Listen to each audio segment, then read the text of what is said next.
Okay, hopefully we are recording now, and I'll begin by introducing myself. My name is Bob Bifus. I am a retired extension agent from Greene County, New York, and I've been presenting classes on growing mushrooms as well as identifying wild mushrooms for many years now for Cornell Cooperative Extension. And I'm delighted to have you in the audience and to have Christy arranging for this Zoom PowerPoint meeting. I'm going to give you a little bit of a lesson today on identifying some wild mushrooms that are in the Catskill Mountains, actually pretty much throughout New York State and even other states too. So that is the topic. If you have any questions and, out of the regular structure, you can always email me at rlb14@cornell.edu. So look forward to seeing you all in person in a couple of weeks out at the Arnott Forest. So to begin with, we'll talk a little bit what mushrooms are, and I'll begin by saying that all mushrooms are fungi, but not all fungi are mushrooms. Mushrooms are actually the reproductive structure of fungi, and of course they can grow almost anywhere you can imagine. For many years, people thought that fungi were some sort of plant that had lost its chlorophyll, as there are some plants that has happened to, but they're not. And since they're not plants, some people said, well, they're like animals. Well, actually, they're not like animals either, but they do share characteristics of both fungi, or I should say both plants and of fungi. You might want to think of them as sort of a seasonal fruit, and they are born from a much, much larger perennial structure. So they're the fruit of the fungi that's growing. And as I said, they're likely to be found almost anywhere. Piles of mulch, rotting wood, bare soil, logs, structural wood. Not good if you see them growing out of the rafters of your house, that indicates you've got some rot up there.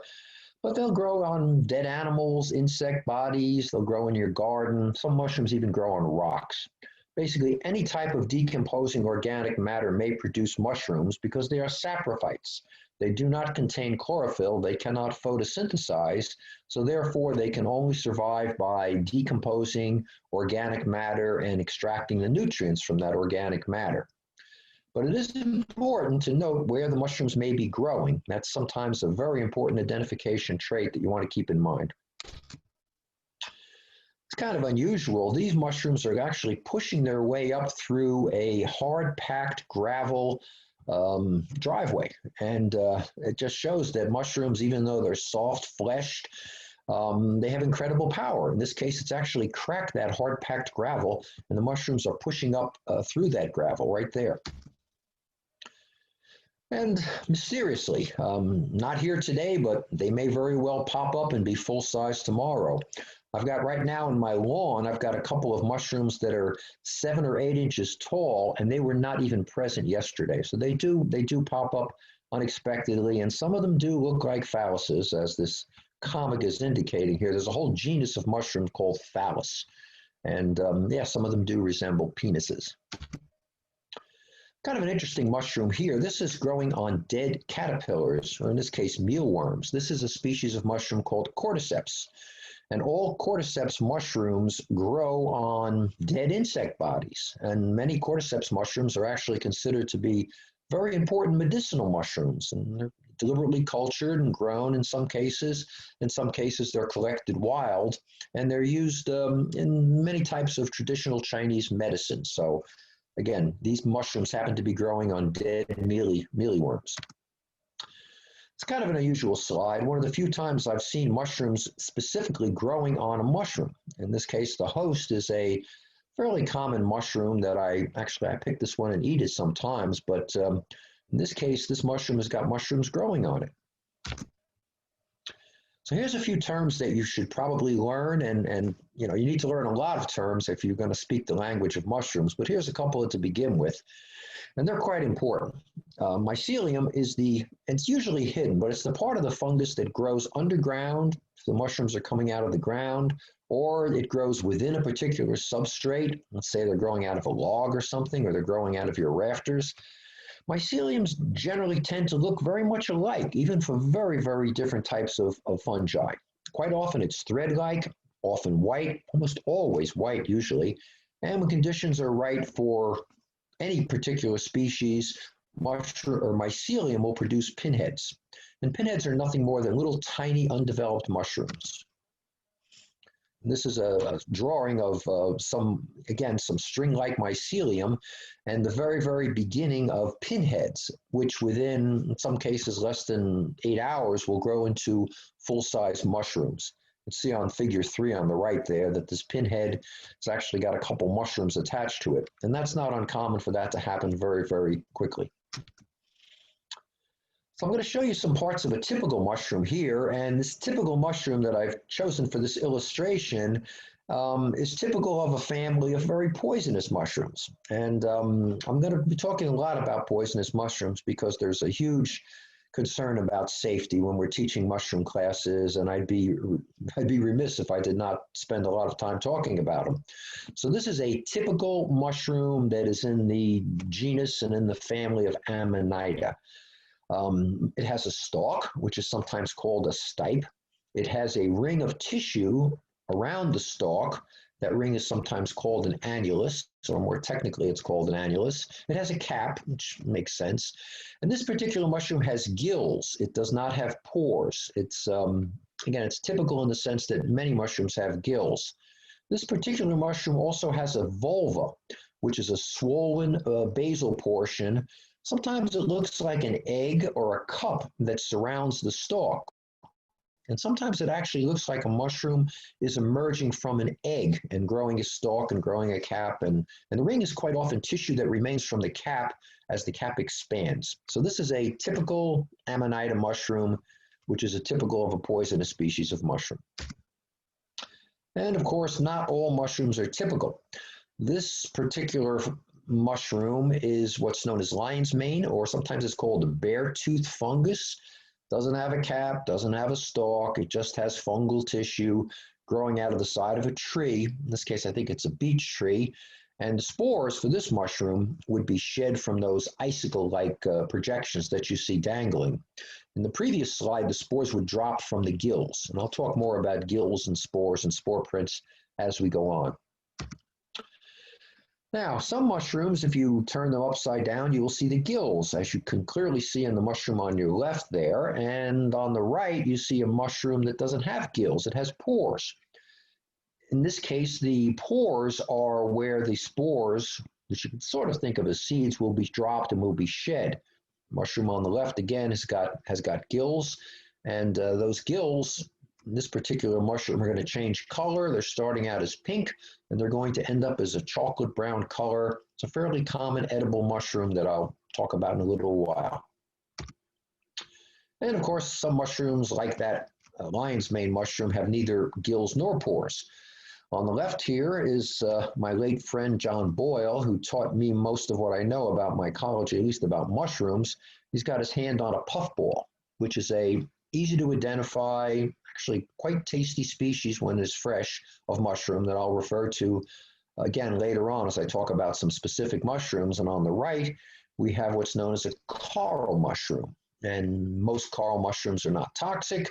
Most of them don't taste particularly good, but some of them can be poisonous. So I generally tell people to avoid coral mushrooms. But again, not at all typical, but they certainly are fungi. So how do mushrooms fruit? Well, generally you need rainfall. It's been a lousy mushroom year up until the past few weeks because it's been so dry. At least here in the Catskills, it's been dry. But in the past couple of weeks, we've had quite a bit of rain and mushrooms are out in force. Quite often a mushroom change is also needed in order to trigger a fruiting. And of course, the mycelium must be of sufficient maturity and health. But there's also carbon dioxide and oxygen levels that may also be involved in fruiting of the mushrooms themselves. And certain mushrooms will really only fruit if they're grown in association with the roots of trees. These are called mycorrhizal mushrooms. And some of the most tasty mushrooms really can only grow when they're in association with the roots of trees. Other mushrooms will grow on pretty much any organic matter, and those are mushrooms that we can generally grow ourselves just by duplicating the conditions, but no one's been able to grow mycorrhizal mushrooms, or at least not the common mycorrhizal mushrooms to my knowledge. And seasons. Most mushrooms are seasonal. Some spring, some midsummer, late summer, or fall.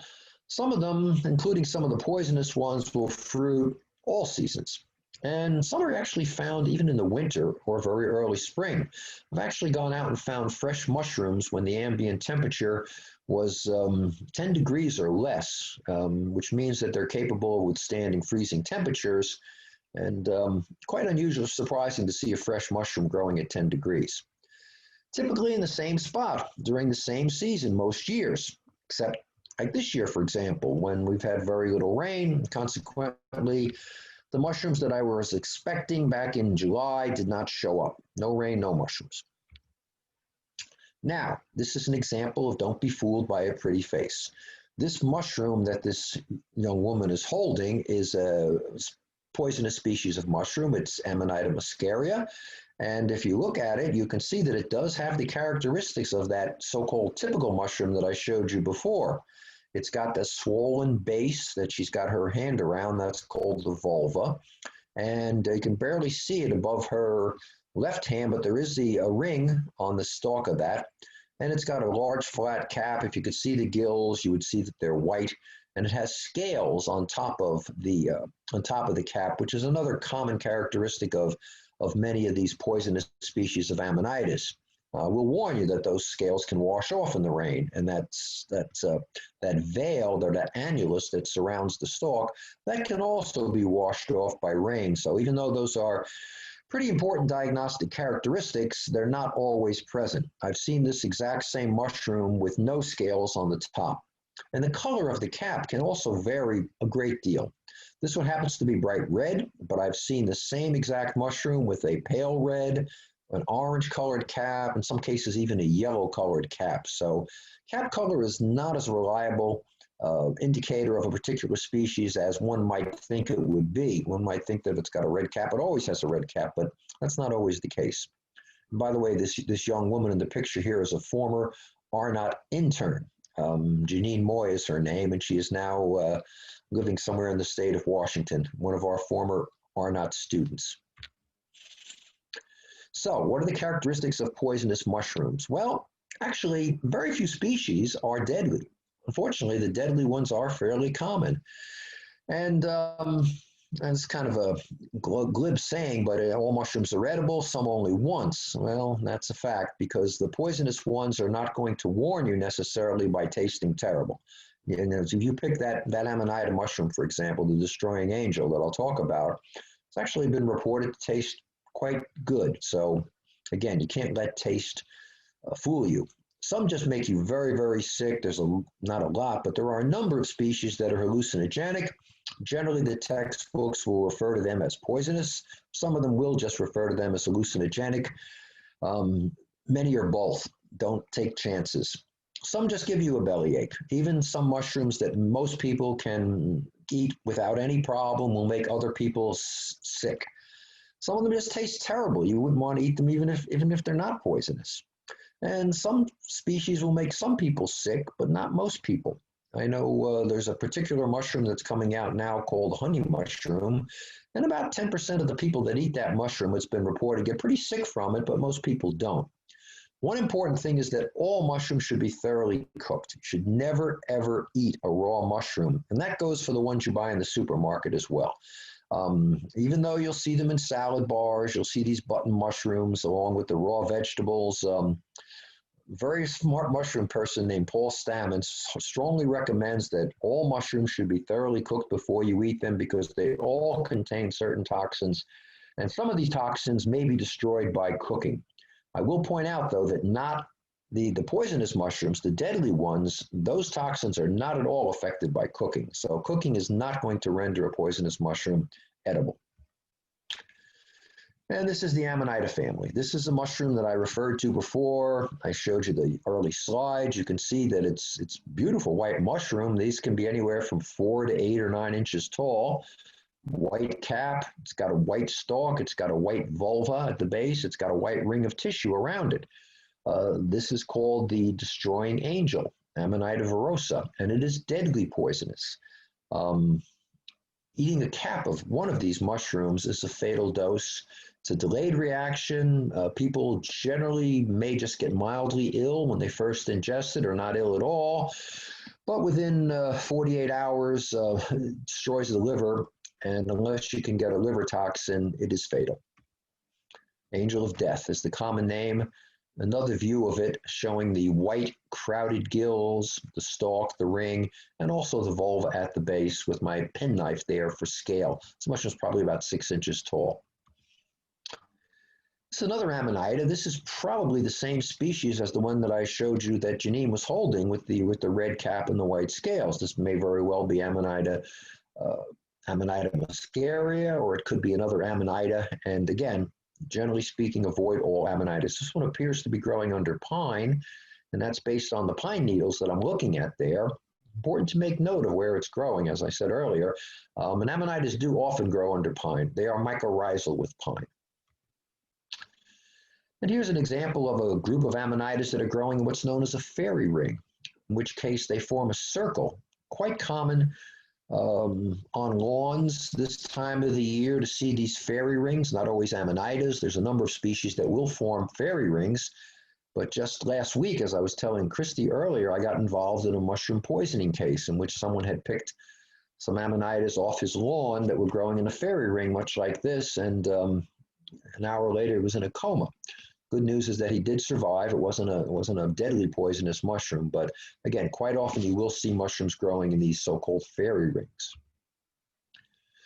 This actually is an edible Amanita, one of the few, and I certainly don't recommend that anyone go out and harvest it unless you're an expert. But you can see how it's also growing out of a vulva. In this case, the vulva looks like a chicken egg, a white chicken egg of which the mushroom appears to have popped out of and is growing out of that chicken egg. So again, it shows the characteristics of the white vulva and the mushroom growing out of it. Can't see the ring, but it also has a ring on the stalk.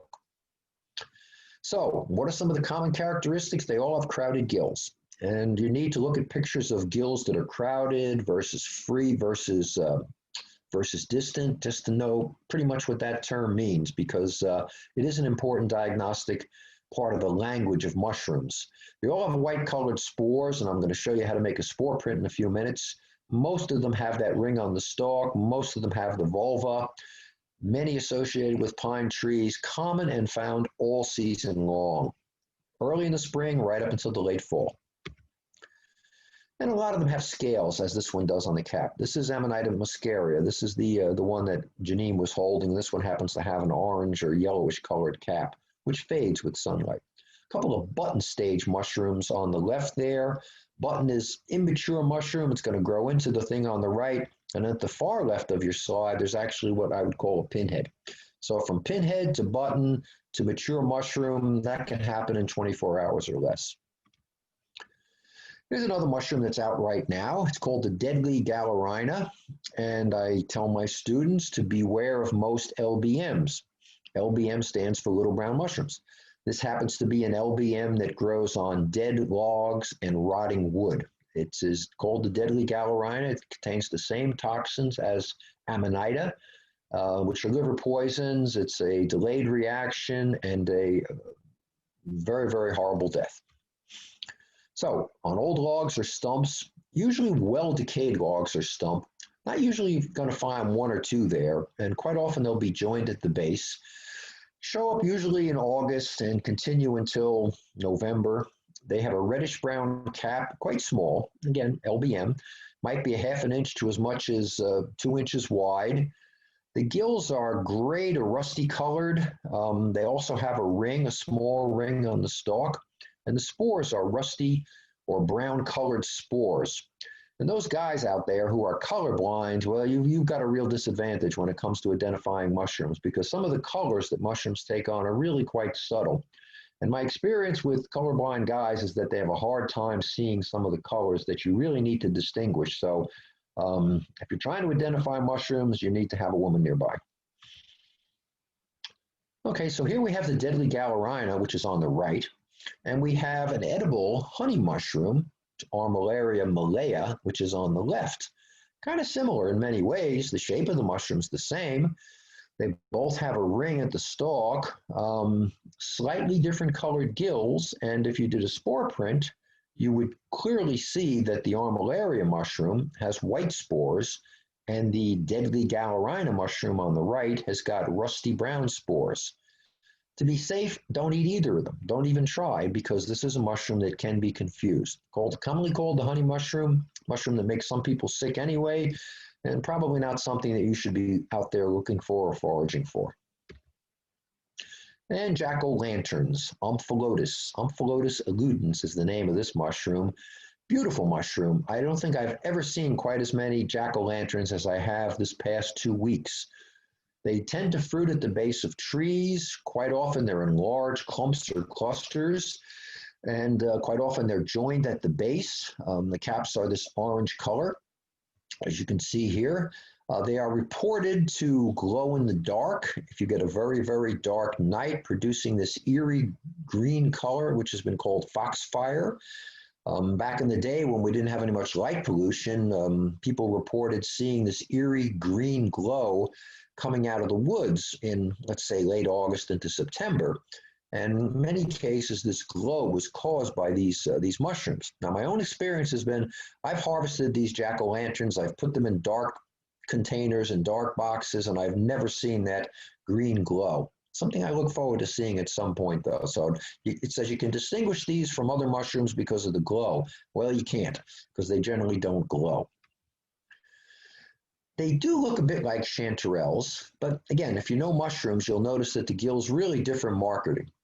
They are found in the same season and in the same habitat. I've seen poisonous jack-o'-lanterns growing a foot away from edible chanterelles. It seems to me that the jack-o'-lanterns are more pumpkin colored, and they have bright orange caps, whereas chanterelles usually are more yellow colored.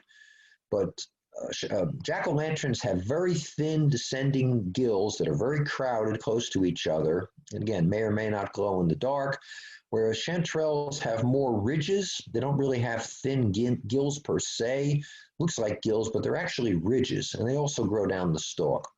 Again, jacks grow always from either buried wood, stumps, or underground wood, clusters. And they both have a whitish spore deposit. So you can't just take it's not like the deadly Galerina, which can be distinguished from the edible honey mushroom, the Armillaria, by the spore print. You really can't tell because both jack-o'-lantern and chanterelles have whitish colored spore deposits.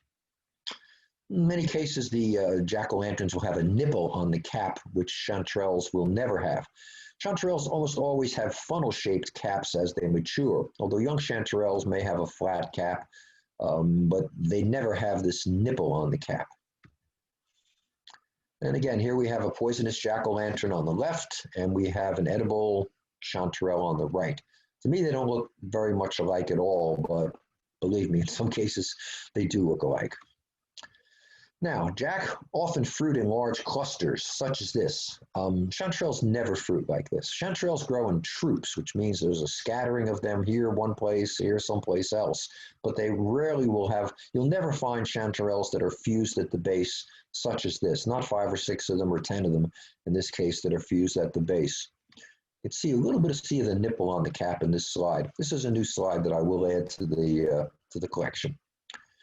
Now, if we change from the gilled mushrooms to a pored mushroom, for a change here, we're looking at a mushroom that does not have gills, it has pores. Mushrooms with pores such as this are generally and generically referred to as boletes.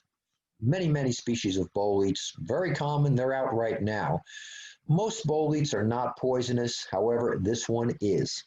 In general, students avoid any bolete that has red-colored pores, such as this one does. Red-colored boletes are the poisonous ones. Most boletes are not poisonous, but avoid any red-pored boletes. I had a student once took my course and was out in the woods with a friend of hers from Europe who was not an American, but he said he knew the mushrooms, and they came upon some red-pored boletes. He swore that they were edible. He had eaten them in his home, Poland, many, many times and proceeded to eat some raw. And that fellow spent the next 3 days in urgent care, in the emergency room, actually, and almost died from mushroom poisoning. So don't eat any red-pored boletes. Pretty to look at, but don't eat them. Okay, spore prints. This is probably the most important thing you need to know when you're identifying mushrooms because if you try to work your way through mushroom keys, probably the first or the second question they're going to ask you is what color are the spores? Because that is diagnostic. Now, a lot of mushrooms will only shed their spores for a few days when they first come up, so they need to be fresh. Some of them will make no spores whatsoever after 3 or 4 days. They just don't drop any spores. So the procedure is to cut off the cap, and then you want to place the cap gill or pore side down on a surface that will show both light-colored and dark-colored spores. So you want to position the cap so that half of it's over dark paper and half of it's over on white paper. And sometimes you want to make sure you cover that, because if it's someplace where the wind blows, spores can be blown away by the wind. And the spore prints will develop sometimes in a few hours, or sometimes they'll take overnight. This is also a new slide. And what I've done is I've taken just a regular kitchen placemat, which is white on the underside.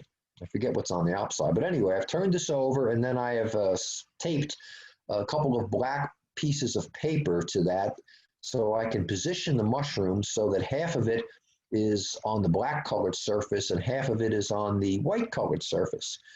And you can see at the top left there, that mushroom left a very, very distinct chocolate brown spore print. That happens to be an agaricus, and that's diagnostic for that particular species. Really good spore print, really easy to see. You can even get the pattern of the gills from looking at that. Right next to that, in the middle, is a chanterelle, and you can just see a faint whitish colored spore print between those two. One's a chanterelle, they're both chanterelles there, but you can just see a fairly white spore print. In the middle of your slide, there is a much clearer spore print. That's a white spore print, and that's from an oyster mushroom, another common, fairly easy recognized edible mushroom that can be distinguished by its white spore print. And then on the right, we have a mushroom, top right, that you can't see it in the slide, but it actually had a pink spore print. And then below that, bottom right of your slide, you have a shiitake mushroom, which is a mushroom that I grow, very commonly grown, which also produces a whitish spore print. So how do you identify them? Well, again, first thing is note the specific location where you find it and what substrate it's growing on. Is it growing on a log? Is it growing in the grass on your lawn? Is it growing under a pine tree? Is it growing under a hemlock tree? Is it growing under a larch tree? Those are all important steps. What's the condition? Mushrooms will change as they age, and what look very, very different when they're old compared to when they're young. It's hard to identify old mushrooms in general. And how many are there? What's their distribution? Are they all growing together in a clump? Are they separated? Are they growing in troops? Are they growing individually? Make a spore print, very important. And then you work through your key. If you're going to identify mushrooms, you're going to have to learn how to use a dichotomous key. Dichotomous key will ask you two questions, such as spores white, spores not white. So if the spores are white, you go to number 2, and then it'll ask you another 2 questions. So the keys are dichotomous. Again, you can't read the key unless you can speak the language. It's almost like trying to read a newspaper that's written in a foreign language. You may know a few of the words, but unless you can understand the language of the newspaper, you're not going to get it. So you need to learn the language of the mushroom keys. Photograph, very important. Take good pictures, and I'll give you a slide in a minute on how to take a good picture. Take notes and talk with others. Best way to learn about mushrooms is to hook up with a mushroom club. There's a bunch of them all across New York State. Mid-Hudson has got a good one. New York City's got a great mushroom club. Very, very active, but the best way to learn is from others. I would never eat a mushroom that I keyed out myself using only a book. You know, I really would need to have some human being telling me, you know, what that mushroom is. So again, the keys are great. They'll get you on the right page, but the best way to learn is to confer with others. And you have to learn the language. For example, the cap. Well, what shape does that cap? Is it conical or is it bell-shaped? Is it convex? Is it knobbed? Is it flat? Is it sunken? Or all of the above at different stages of growth, because a mushroom may start out with a very, very much bell-shaped cap, and it may end up with an upturned cap. It may go from convex to concave in some cases, or concave, I should say, to convex. And what's the surface like? Is it smooth? Is it velvety? Is it slimy? Is it hairy? Or is it fibrous? Sometimes on the wettest day, you would think all mushroom caps will be slimy, and sometimes on the driest day, certain species of mushrooms will be slimy. Something I don't have a slide here and I should, but you really need to take a smell too. Some mushrooms are easily identified by their smell. There's one that's out now, it's called the almond-scented rucola, which is a very common mushroom, and the smell is a dead giveaway of what it is. It's not edible. And again, does the cap have raised scales? Are the scales flat? Or do they have patches of scales? Part of learning the language is working the way through the keys. Look at the gills. Are the gills crowded? Or maybe just close to each other, or are they distant? Got to know what that means. Are they attached to the stalk? Also an important diagnostic characteristic, whether they attach to the stalk or run down the stalk, or whether you could easily break the gills from the stalk with no attachment. The pores. Are the pores pin size, or are the pores much, much larger than that? Do the stalks have rings? And even the characteristics of the ring are subject to interpretation. Some of them are pendant, some of them are flaring or sheathing. Some of these sheaths may appear to be like cobwebs. And the stalks. Stalk might be straight up and down like a pencil. It could be club-shaped, or it could be bulbous.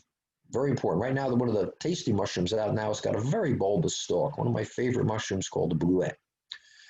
And do the stalks come out? The stalks come from a cup or appear rooted in the ground? If you pull the mushroom out of the ground, does it appear to have rhizomorphs, which appear to be white roots? Now, as far as taking good pictures is concerned, well, you want a good picture of the cap. Okay, in this case, the mushroom that's illustrated here is a type of a bolete. It has pores, not gills. So after you take a picture of the cap, you want to take a side picture where you can actually take a look at the stipe or the stalk. Also want to get a little of that mycelium, which is attached at the base of the stipe. And particularly for boletes, you want to make a cross section, because that's the best way to see if they're buggy or not. You want to slice that thing longitudinally, and you can see how this one has turned all sorts of interesting colors. Your knife blade has actually provoked an oxidation response in which you're getting color changes as a result of cutting into it with your knife. Again, looking at the pores, does it stain a color? In other words, if you take your knife and you score it, such as this, in some cases, and I wish I had a video of this, and I will have a video of it at some future point, the color will change dramatically. You'll get an almost instant blue or green color just as soon as you make that cut. In some cases, that'll happen 5 or 10 minutes later. Sometimes just handling a mushroom will cause it to bruise a particular color after a period of time. Again, that is diagnostic. And again, what's the size of the pores? You know, are these pores attached? In this case, the pores are attached to the stalk itself. And again, the size of the pores. And then finally, the habitat of where they're growing. So when you're taking a good picture, all of these things are really important to include in your picture. If you post it on Facebook, some idiot's going to try to identify the mushroom, even if they can't, because it's not a good enough picture. But if you post good pictures, quite often you'll get pretty good answers. I got to caution you about Facebook. There's some very good mushroom pages on Facebook, some very expert people doing identifications. But unfortunately, there is a number of places where people will just guess, and invariably someone will agree with the incorrect guess. So beware of Facebook. So here's a few things I've also come up before. Have I seen this before? When? You know, I tend to make notes of in my mushroom book, which I'll show you the book that I use later on. If I've seen a mushroom, it makes it a little bit easier to narrow it down sometimes if I take a yellow sticky paper and mark that particular page. I am more of a mushroom meat eater. I don't generally, more so lately, but I generally don't identify mushrooms just for the heck of it. If it's not enough to eat, I'm really not interested. I mean, there's so many tiny, tiny mushrooms, little tiny white mushrooms, and I really don't care what they are because I usually like to eat the mushrooms I find. And again, what condition is it in? There's lots of edible mushrooms that have been rendered inedible because they've got bugs or slugs and they're just rotted. They're just disgusting. Very important to note if there's any poisonous lookalikes. That's why you learn the poisonous one first. Look for staining, not just pored mushrooms like bolete stain, but others might stain as well. And I generally tell people to ignore most of your LBMs and most of the bracket fungi, which are fungi that grow out of the sides of trees. There's a couple of good ones that I'll talk about in a few minutes. Now I'm going to give you a quick lesson in a couple of the edible mushrooms. Try to get these seasonal. most of these are hard to confuse with poisonous ones. And there is a difference between edible versus good versus choice. Um, I don't eat mushrooms that are edible if they're just edible. They have to be either good or choice in order for me to eat them. I had a young fellow who kept sending me pictures of mushrooms, asking me over and over and over again, is this edible? Is this edible? Well, I got a little bit tired of that, and I finally said, yeah, this is an edible species, but I knew darn well that it was not a tasty mushroom. So he wrote back to me and said, well, I ate it, and it really didn't taste good at all. And I said, I didn't say it was good. I said it was edible. So as far as I'm concerned, if it's not very good or choice, I'm not interested.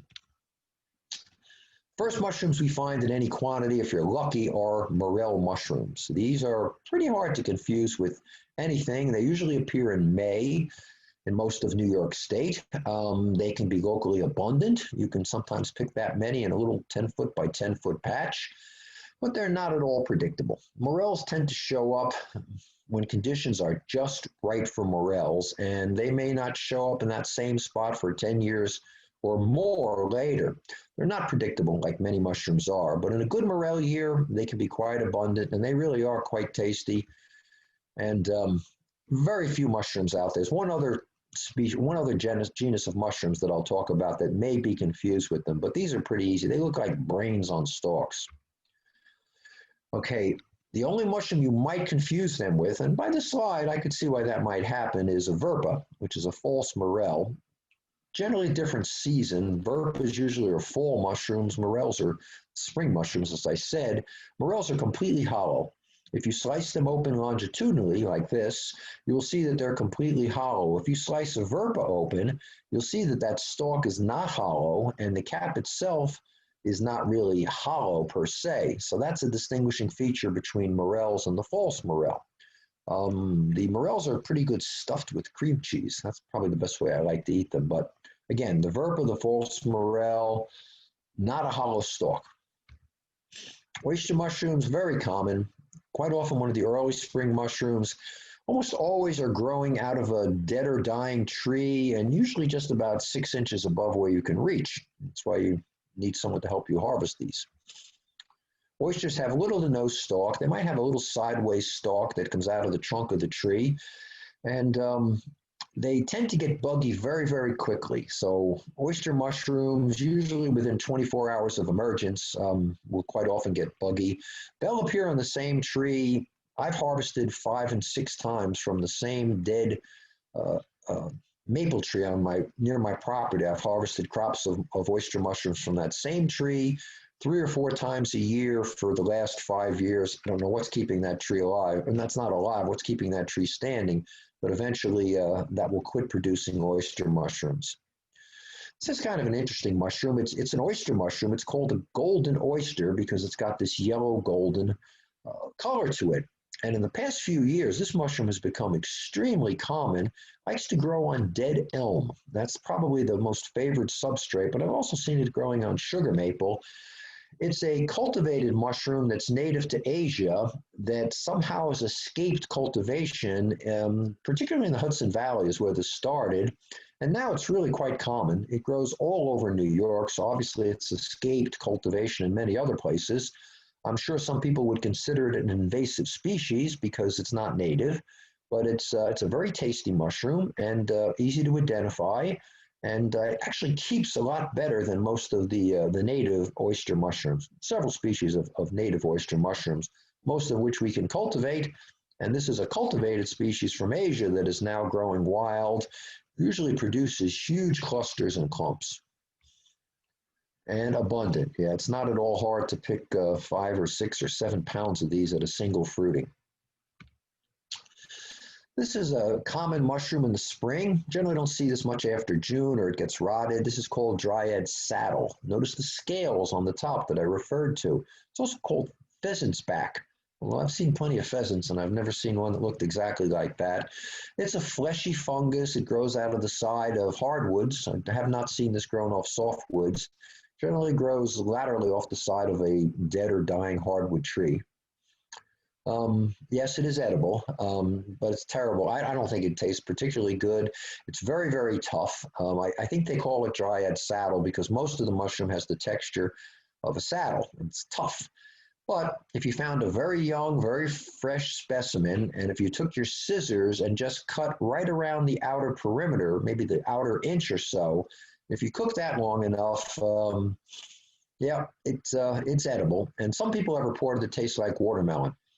I think it tastes more like the rind of a watermelon than it does a watermelon, but it is considered an edible mushroom. It's a pretty easy mushroom to identify, again, by the scales. It's pores, by the way. This mushroom has pores on the underside, does not have gills. This is another common mushroom that grows off the side of a tree. It's called a reishi mushroom. It's not considered an edible mushroom except for making tea, but reishi mushroom is widely used as a traditional Chinese medicine, as a tea, the mushroom of immortality. This one happens to grow off hemlock and only on hemlock. Hemlock being Tsuga canadensis, and this happens to be, this mushroom, the Latin name is Ganoderma tsugi, which means it's a Ganoderma type mushroom. It has pores that grows on hemlock trees. These are my grandkids. This is about, oh gosh, it must be probably 4 years now, and they don't look like that anymore. Again, not considered an edible species, but got a very shiny, reddish, almost a varnished cap color, kind of brownish underneath, and used for making tea, which is considered to be very healthy, very beneficial. Fairly common, starts growing in the spring. By now they're getting kind of bug infested at this time of the season.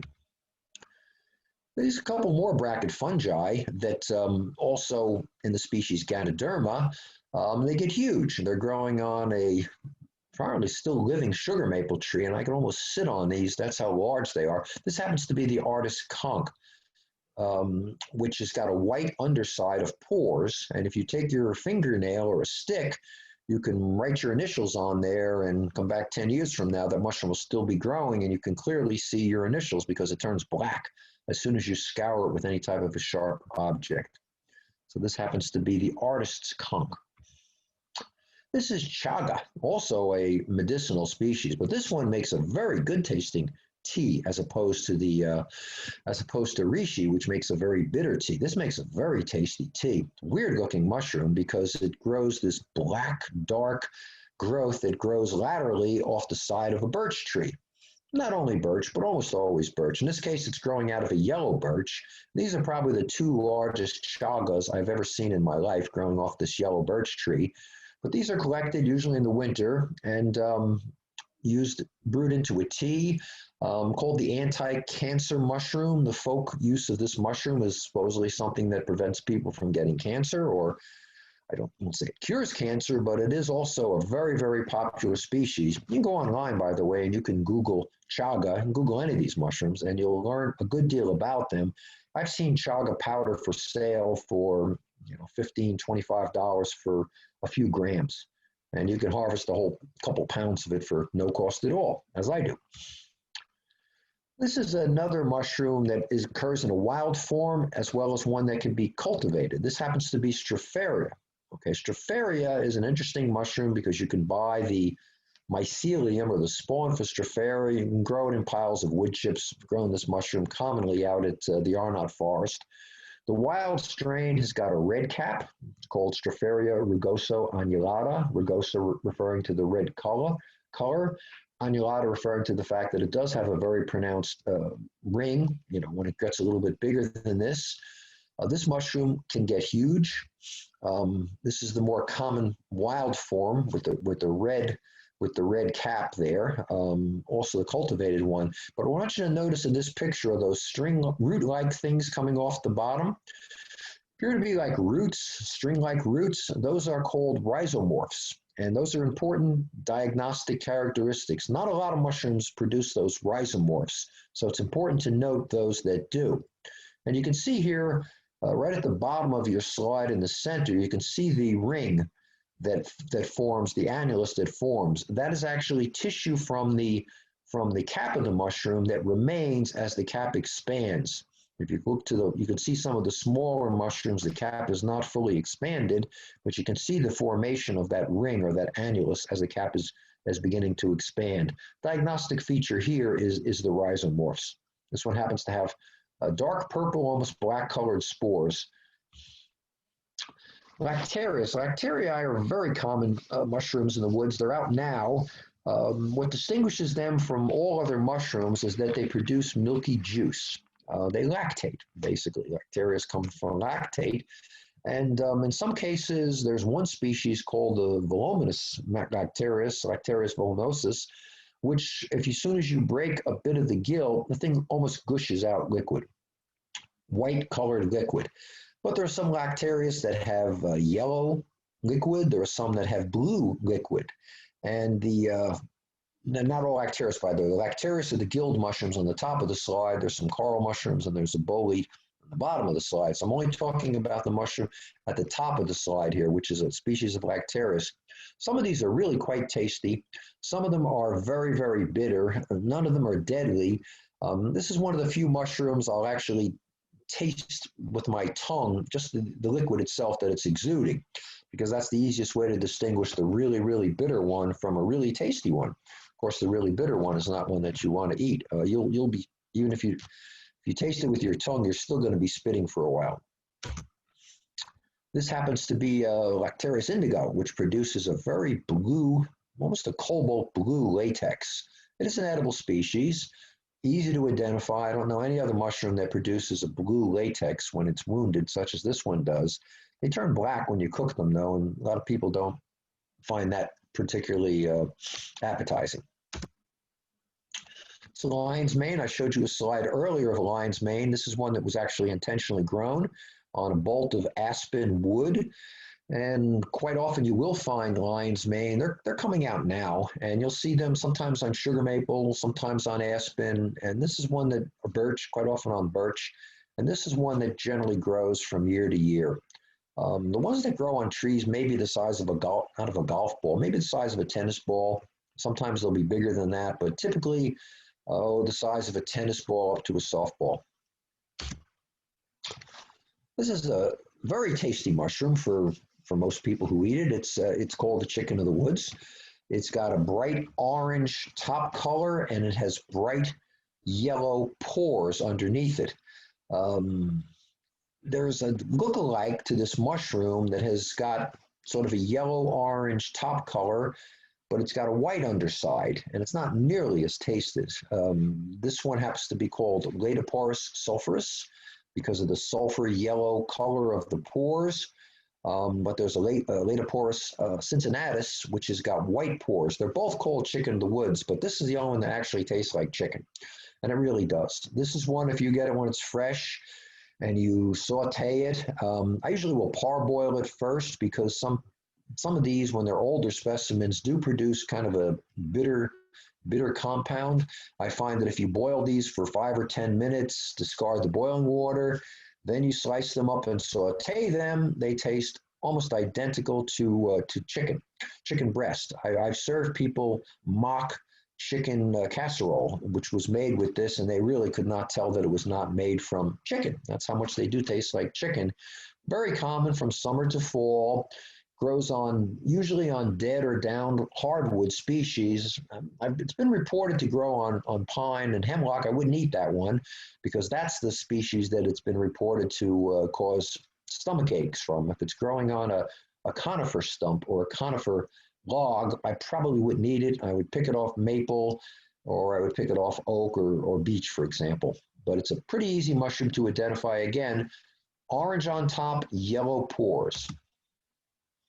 And probably my favorite chanterelle, which is a species of chanterelle that usually shows up in July. This year was a stinko year for chanterelles. I don't think I found any during July. Of course, it didn't rain at all during the month of July, and just finding some now, but not nearly what there should have been. But when these things are abundant, they are abundant. You can see the front seat of my car there. Now that's less than 3 hours picking. This is a mushroom that I sell because, as I said, when they're abundant, and I can sell these for $15 to $20 a pound fresh when I'm the only one that has them. And I can sell them to at a farmer's market, for example, and a few other very specific locations. However, I don't recommend that amateurs try to sell any mushrooms. It's against the law, for the most part, to sell wild mushrooms, unless you're a recognized mushroom expert. Of course, Ag and Markets, which makes the rules, has never really defined what a mushroom expert is. I guess I consider myself a mushroom exit because I'm standing in front of you, or at least I'm standing in front of your computer right now doing this PowerPoint. But I think it's an easy mushroom to identify, and when they're out there, they're abundant. Um, Again, this is an example of selling them at farmers markets. I will sometimes sell these little 4-ounce boxes of chanterelles for $5 or $6 a box, and that works out to $20 or $25 a pound. That's pretty good money. They have to be perfect. You don't want to sell anything that's been slug eaten or bug eaten. But again, when they're abundant, they're abundant. You can also dry them and then reconstitute them during the winter. Now, here what appears to be chanterelles, but if you were listening earlier when I was talking about jack-o'-lantern, I mentioned that jack-o'-lanterns will glow in clusters. I also mentioned that they grow on buried wood, and you might be saying, well, I don't see any buried wood because it's underground. But this is the poisonous jack-o'-lantern mushroom. You don't want to confuse that with the chanterelle. So black trumpets, they're supposed to be out now. They're a type of chanterelle. Pretty hard to confuse them with anything else. They've got kind of a very dark gray to black colored cap. They're funnel shaped. They hide. These are almost always found growing among oak leaves, and I can't see them. I have a problem with this mushroom in that I just don't ever seem to be able to recognize it until someone points it out to me. But when you find these, you'll find them in abundance, and they are delicious. They're delicious fresh. They're delicious dried. They can be dried easily, and when they rehydrate, they come back in almost the exact shape that they were dried in. Chanterelles, regular chanterelles, the yellow chanterelles, don't do that. If you rehydrate them, they just come back kind of slimy and mushy. So I typically will dry them and grind them into a powder and use them as powdered mushroom. But black trumpets are out right now, and I would look for them in oak forests, hidden in the oak leaves, and if you find one, you're going to find a basketful. This is a common species of agaricus that shows up sometimes in lawns, often on pastures. It's called the meadow mushroom. It's actually the same genus as the mushroom I showed you earlier that was pushing up through the hard-packed gravel. Same genus. That one is Agaricus bisporus. This one is, or Bitchorus. This is Agaricus bisporus. Very closely related. Interesting mushroom in that the gills will go from being pink colored when they're fresh. And if you buy this one at the supermarket, if you buy the button mushroom, cut off the cap, you'll see that the gills are pink. Let that mushroom sit out for a couple of days, and you'll see that the mushrooms will turn brown, and it will produce that chocolate colored brown spore print that I showed you earlier. It also has a ring. And again, the dark colored gills and the dark spore print make it easily distinguishable from an Amanitas species. You might notice there's a kind of a blue colored mushroom sitting on the gills of that one overturned agaricus there. And that's a bluette, which is one of my favorite mushrooms in the whole world. And really, really tasty mushroom, and one bluette will flavor a whole dish. So in this case, I cooked up those agaricus, and I put that one bluette in there to give them added flavor. It's got the most mushroomy flavor, but it's not an easy one for beginners, so I'm not going to even talk about bluettes. That's when you have to know it to pick it. And the giant puffballs, once again, my late friend John. I've seen puffballs that get bigger than this, the size of a bushel basket. Even the small ones of this particular species, this is Clavatio gigantica, even the smaller ones are generally the size of softballs. However, all puffballs are edible, even the little ones that you might see growing on a log, as long as they're white inside. Okay, if you slice that puffball open and it's any color other than snow white and firm, don't eat it. Because there's a poisonous species that's purple inside, another poisonous species that's black inside. And any mushroom, even the white ones, the edible ones that are white inside, will turn yellow after a few days. Like even at this stage, here's a puffball that's actually split from humidity, just like a tomato will split if it's very humid. But when I took a chunk of it out, I can see that it's actually yellowish colored inside there. And so it's not, it's past prime. I would not eat this mushroom. When it's fresh, firm and white inside, it's a very tasty mushroom. Some books label it as choice.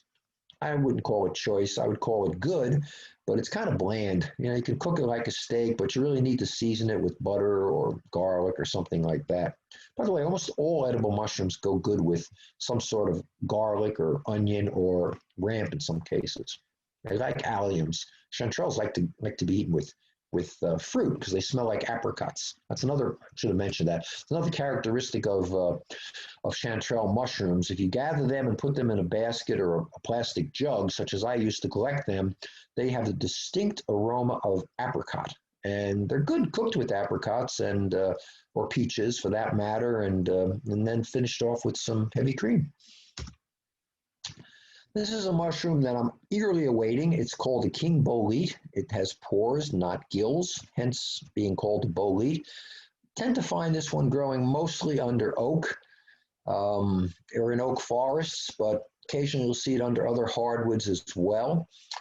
Shows up late fall, and it's also called the cep, C-E-P, or porcini. This is probably the most commonly gathered wild mushroom in Europe, and I've been told that in any farmer's market during the fall in Europe, you will find people selling porcinis or cep. I've also heard it called Steinpilz, which I guess is the German name for it. Fairly common mushroom, fairly tasty. It's got one non-edible lookalike called the bitter bolete, which, again, this is another mushroom that I'll touch to my tongue just to see if it's really bitter. If it is, it's the bitter bolete. Even though it looks just like the king bolete, it is not. This is Boletus edulis. There's actually a complex of Boletus edulis. There's several different closely related species that are all good. I happen to find this one tastes better if it's dried and reconstituted than if you eat it fresh. I don't think it's a particularly tasty mushroom to eat fresh. All boletes should be sliced longitudinally for the presence of insect larvae. This mushroom gets very buggy very quickly, and again, this is the pore surface, which is easily detachable from the rest of the cap, but quite often you'll find lots of bugs inside here, and no one wants to eat buggy mushrooms. A few bugs I don't mind, but if it's really riddled with bugs, I generally don't eat it. This is a mushroom that shows up after frost. It's called the shaggy mane. Coprinus is the genus.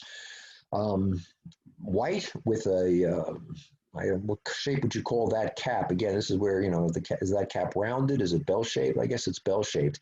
But it's got a lot of scales on it. Quite often grows on wood chips. In this case, it's growing on wood chips that are buried beneath a lawn that never got mowed. So it's actually growing on wood chips, but it looks like it's growing out of grass. And I do sometimes see it in grassy areas, but usually it's growing on wood chips or some wooden substrate below it. I'm going to back up here if I may. Oh, I did back up. Okay. This is an interesting mushroom in that the gills will go from pink to black in a matter of 24 hours. This mushroom also exhibits the interesting characteristic of deliquescence. Deliquescence means it dissolves. It turns into a liquid. If you pick some inky caps and you put them in a plastic bag and you leave them in the sun, within 24 hours, you're going to have a plastic bag that is full of black ink. All right. I mean, they will absolutely dissolve into a black inky substance. And I guess that's how they shed their spores, but hence the name inky cap. So when you pick this one, make sure that the gills have not turned black, or it's not poisonous, but it's just not very palatable once the mushroom starts to deliquesce. And again, it's an October mushroom. There's a couple of species of Coprinus that appear earlier in the season. There's one that reacts with alcohol, which means that if you've consumed any alcohol on either end of a 24-hour period, you're going to get sick from that mushroom, which is why I've never eaten that mushroom. This is Maitake, which is also due to show up any day now. It's called hen of the woods, not to be confused with chicken of the woods. It is a pored mushroom, not a bolete, but it's called a polypore, as many of the mushrooms that grow as bracket fungi, including the reishi mushroom, including the pheasant's back or the dryad saddle. They're polypores. They have many pores on the undersurface. This one actually has a lot of overlapping shells or scales, almost always found at the base of large oak trees. Typically comes out in August through October. When they're abundant, they are very abundant, and the individual clusters can really be huge. as you can see in the slide here. On that particular one, I'm smiling because I cut the tender edges of this mushroom out, and I sold that at the farmer's market. And I think on one of these mushrooms, I think I might have made as much as $500 selling little baskets of this mushroom at the farmer's market, because I also set up a little frying pan and I was cooking these, and I was giving away free samples to anyone who happened to wander by. It's a very tasty mushroom, Grifola frondosa, and again, it's the Latin name for it. Or hen of the woods, and it's also considered to be an extremely medicinal mushroom, commonly used in traditional Chinese medicine as well as some other medicines as a medicine for various purposes. But it's a good mushroom. Doesn't always grow at the base of the oak trees every year, but some years it'll grow, and then it may take 5 or 6 years off before it grows again. So I've been lucky enough to be able to find these on old wolf type maple trees, or what I would call a wolf tree. Not maple, take that back, oak, either white or red oak. And the color varies. Again, the one that you just saw the slide of, well, it appears to be kind of light tan colored or gray, whereas this one, the cap is much, much darker. It's brown colored. All right, so the color of the cap can vary, but in many cases, it has these really large clusters of caps that grow together. I should know this, but I don't know what color the spore is. I would probably not one you're going to confuse with many other mushrooms. There's really nothing in the woods that looks like that. Certainly nothing toxic that looks like that. Once again, check for bugs. Because they do get buggy, and the fresh specimens that are just coming out are best, and they can go anywhere from a couple pounds to 10 or 15 pounds. Over here, this is my mushroom jug that I referred to. That's because I would put only one type of mushroom in that jug, and it would be a clean species. If I was gathering chanterelles, I would cut the base of them off so there's no dirt. When you gather mushrooms to eat, you don't want to get them dirty, and one dirty mushroom in your jug will make every mushroom dirty, and we don't recommend washing mushrooms except when you're just getting ready to eat them. At that point, it's perfectly okay to wash the mushrooms and get any dirt you want off right before you eat them. But if you wash these mushrooms, let's say you wash these as soon as you harvest them, they're going to get slimy in a couple of days and certainly not very palatable. So yes, you can certainly wash mushrooms right before you cook them to eat them. And then another thing about this jug that's nice, again, if this is half full, let's say with chanterelles, there might be a chanterelle right there. These are late season chanterelles. So if this jug was full of very clean chanterelles and you put your nose over it, you would get the distinct aroma of apricots. Very pleasant smell, very tasty mushroom.